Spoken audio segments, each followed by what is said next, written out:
মোৰ বেকড্ৰপত দেখা পাইছে যে নিজ স্বামীয়ে হত্যা কৰিলে নিজৰ পত্নীক আৰু হত্যা কৰি পুতি থলে গাঁতত আৰু সেই গাঁতৰ পৰা পুতি থোৱা মৃতদেহ উলিয়াই অনা হৈছে এক অতি ভয়ংকৰ কাণ্ড এই ঘটনা সংঘটিত হৈছে এখন ৰাজ্যতে আচলতে এগৰাকী স্বামীয়ে আজি 7 দিন পূৰ্বে নিজৰ পত্নীক হত্যা কৰিছিল আৰু হত্যা কৰি পুতি থৈছিল নিজৰ ঘৰৰ সন্মুখত ঘৰৰ যি মাটিৰ সন্মুখত আগফালে পুতি থোৱা বুলি জানিব পৰা গৈছে আৰু তাৰ পিছতে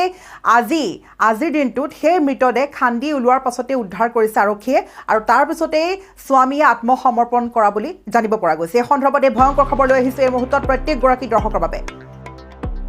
আমি জানাইছোঁ প্ৰত্যেকগৰাকী দৰ্শকক এই গুৰুত্বপূৰ্ণ খবৰটো যে লংকাৰ উদালিত এক চাঞ্চল্যকৰ হত্যাকাণ্ড ঘটনা সংঘটিত হৈছে পাৰিবাৰিক সংঘাতৰ পৰিণতি অতি ভয়ংকৰ বুলি ক'ব লাগিব নিজ পত্নীক হত্যা কৰি পুতি থয় ঘৰৰ চোতালত নিজ স্বামীয়ে প্ৰায় 7 দিন আগতে নিজ পত্নীক হত্যা কৰি পুতি থৈছিল স্বামী সাজিদ আহমেদে আৰু আজি পুৱা উদালি আৰক্ষীৰ চকীত আত্মসমৰ্পণ কৰে হত্যাকাৰী সাজিদ আহমেদে তাৰ পাছতে সাজিদ আহমেদৰ স্বীকাৰোক্তিৰ ভিত্তিত ঘৰৰ চোতালৰ পৰা গাঁত খান্দি উলিয়ালে পত্নী পাৰমিনা বেগমৰ মৃতদেহ হত্যাকাৰী সাহিদ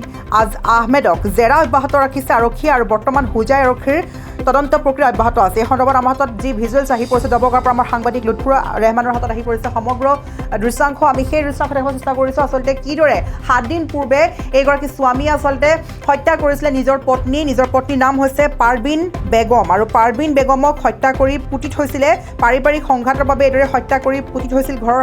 আগফালে তাৰ পাছতে 7 দিন আগতেই সংঘটিত হৈ যোৱা এই ঘটনা এতিয়া অন্য এক মূৰ লোৱা পৰিলক্ষিত হৈছে আজি পুৱাৰ ভাগত সেই গাঁতৰ পৰা আচলতে খান্দি উলিয়াই লাভ কৰা গৈছে পাৰবিনা বেগমৰ মৃতদেহ আৰু তাৰ পাছতে আত্মসমৰ্পণ কৰিছে তেওঁৰ স্বামী সাজিদ আহমেদে আৰু এতিয়া বৰ্তমান সাজিদ আহমেদক জেৰা অব্যাহত ৰাখিছে উদালি আৰক্ষীৰ চকীত আৰু বৰ্তমান হুজাই আৰক্ষীৰ তদন্ত অতি গুৰুত্বপূৰ্ণভাৱে অব্যাহত আছে আমি পুনৰ আগবঢ়াইছোঁ সমগ্ৰ দৃশ্য আৰু লগতে আমাৰ যি মন্তব্য আছে আমি দেখাব চেষ্টা কৰিছোঁ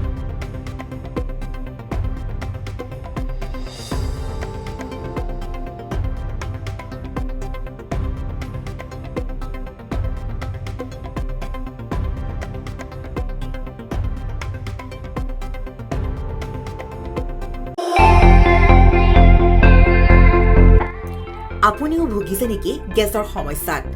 গেছ আৰু লিভাৰ ৰিলেটেড সকলো সমস্যাৰ একমাত্ৰ সমাধান গেষ্ট্ৰচিটি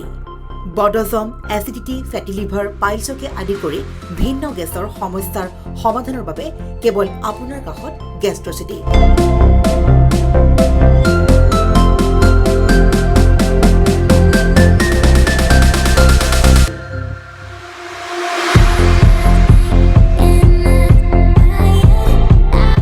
ভিজিট কৰক গেষ্ট্ৰচিটি গুৱাহাটী হাতীগাঁও চাৰিআলি যোগাযোগ নম্বৰ 7577999909